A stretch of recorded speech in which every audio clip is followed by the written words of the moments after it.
大家好，欢迎光临大鱼食堂。今天我们来做个实验，看看折叠对欧包的影响有多大。我用了一个最简单的配方，250克普通白面粉，蛋白质含量12%，3克盐，190克水，70克提前喂养好的活跃的天然酵种。这个面团水分含量79%，相对于这个面粉来说已经算是很高了。用刮刀混合成团，静置半小时。接下来我们用同样的配方，同样的酸种，做了第二份面团。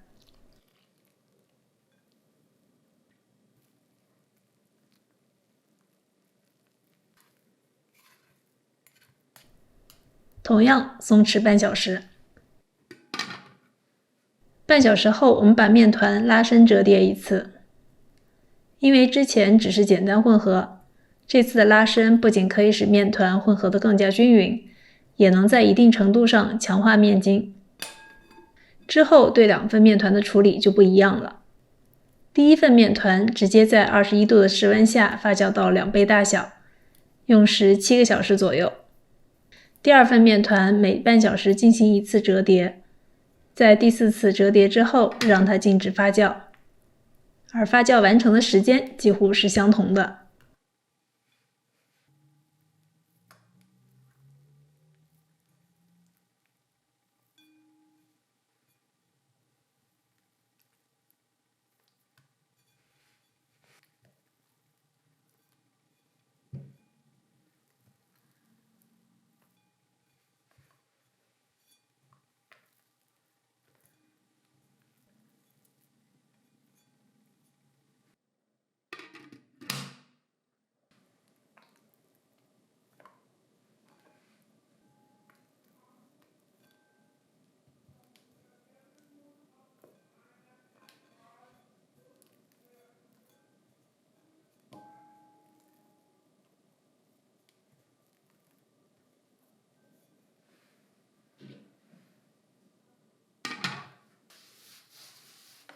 发酵完成，我们先把第一个面团取出来。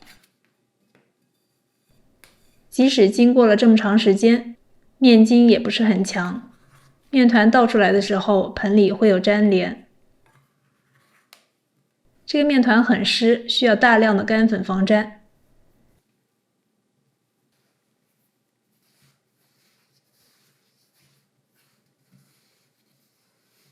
简单整个形，放进发酵篮。我用了一个圆形的发酵篮。第二个面团倒扣的时候就能看出差别。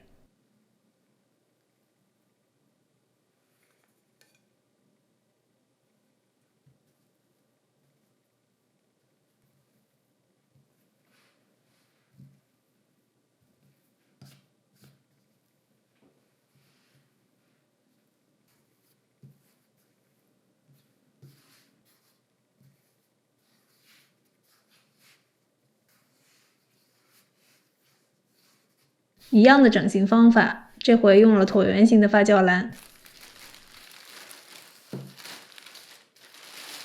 2个面团都放在冰箱里，冷藏发酵8到10个小时。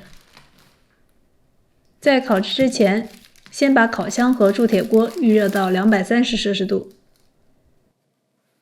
割包，含水量大的面团即使冷藏发酵，割起来也不太容易。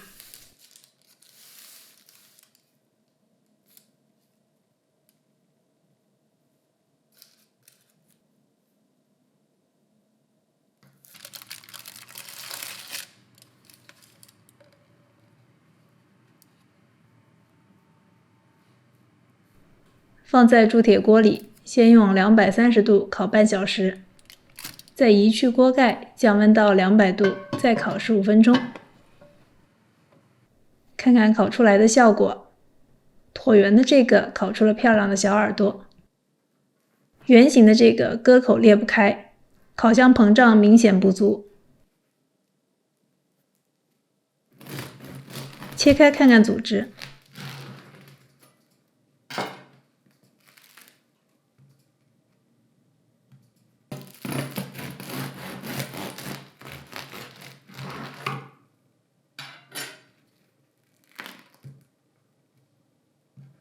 没有折叠的内部气孔比较小，面包更扎实，而折叠过的面包内部有不规则的大气孔，组织更加松软。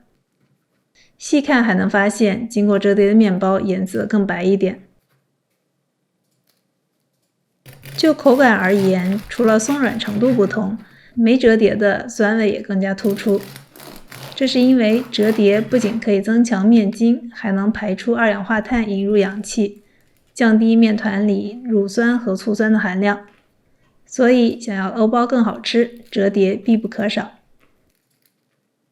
如果本期视频对你有帮助，欢迎点赞、订阅、评论、转发。感谢收看，我是大鱼，我们下期再见。